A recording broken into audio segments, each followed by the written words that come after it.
Okay, my name is Lincoln. I'm in third grade, and I'm going to show you what happens if your screen flips.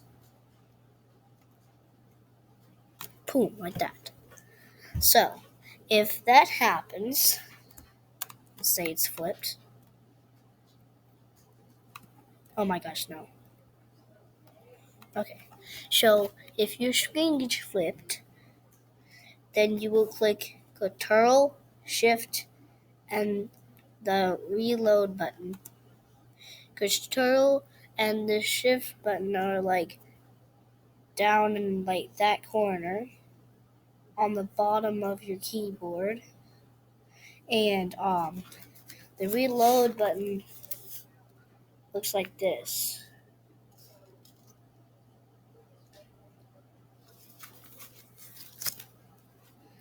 So you will click that and Control and Shift all at the same time. And Control and Shift are like very, very, very, very, very close together.